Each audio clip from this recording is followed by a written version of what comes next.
G'day, I'm George Beaton, a partner in Beaton Capital and Executive Chairman of Beaton Research and Consulting. And I'm here today with Mitch Kowalski from Canada. So welcome to Melbourne. Welcome to our offices in Melbourne, Mitch. Thanks, George. It's very good to have you here with us.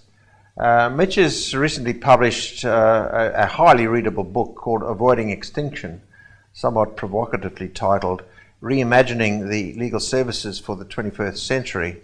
And I thought we might begin, Mitch, by asking, why'd you write it? Great question.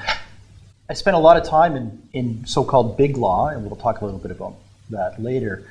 And then I worked in an in-house capacity. So I'm seeing law in a lot of different angles, and there's a lot of frustration bubbling up in me that needed an outlet. I'd written some pieces, and so I said, wouldn't it be great if I could create the law firm that I would want to work in and that a lot of my colleagues and certainly younger lawyers would like to work in and address the issues and problems that people have traditionally complained about in working in a big law firm. And so there you have it in your hands. So this is a novel about a new kind of law firm which breaks most of the rules and norms of the old traditional and still prevalent model of law firms and points to a way in the future. Now, in the Beaton companies, we've evolved a language with two new words. One is big law, with a big B and a big L in one word, big law. And in contrast, new law, with a capital N and a capital L, one word, to distinguish two business models.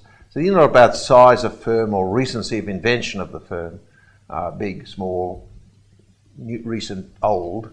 They're about business models. And our analysis suggests that we're in the decade now where the decline and demise of many big law business model firms is going to occur. We've already seen some spectacular collapses, mainly in the US. Last year, Dewey LaBeouf, before them, Brobeck, many firms have collapsed.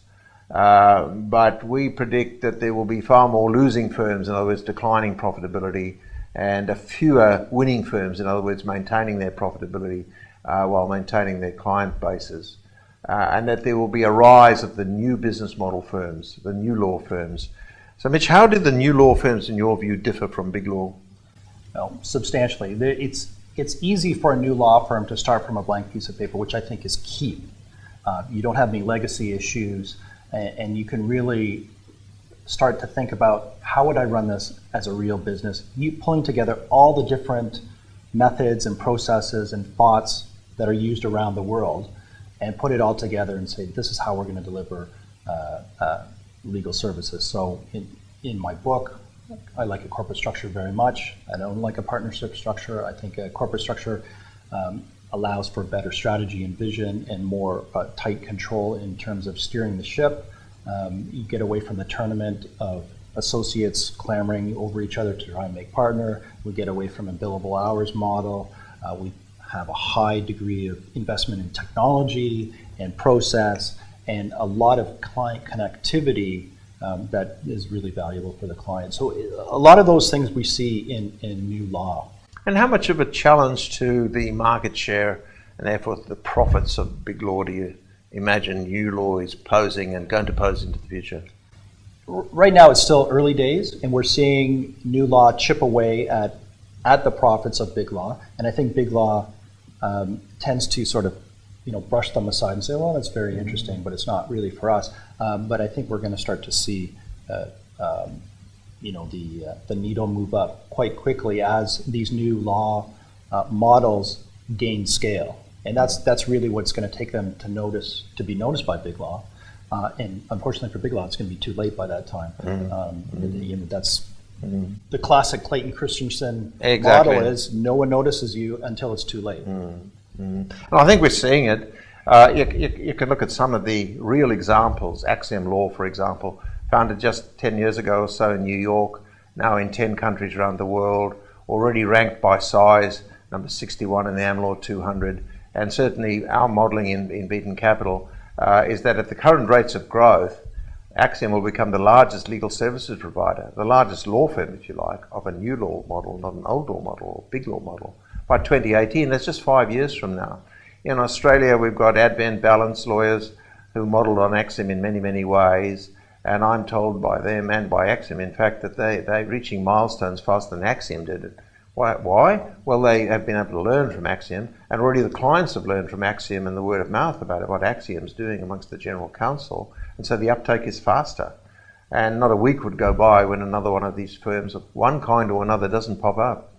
So we're really seeing interesting times, Mitch. Right, absolutely. This is, in my view, the most exciting time to be a lawyer if you're not a traditional lawyer. If you're interested in doing new things and being part of new models.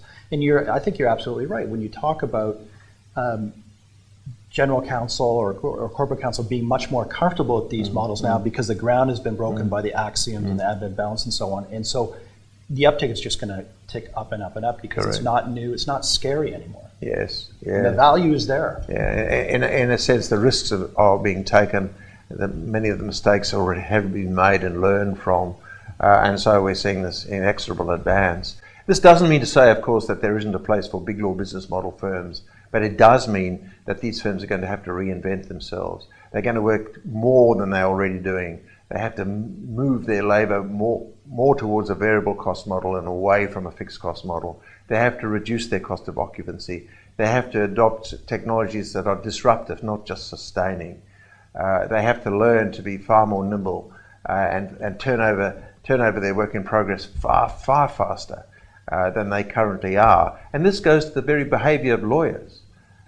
When you look at what's happening, for example, in Slater and Gordon in Australia, that was a traditional big law model. They floated the firm in 2007, and they are progressively learning to run a new law firm. And Regret should be the first to say, as managing director, we're not all the way there yet, but sure, we've learned a lot in 6 years about what is working and what we still have to change more of.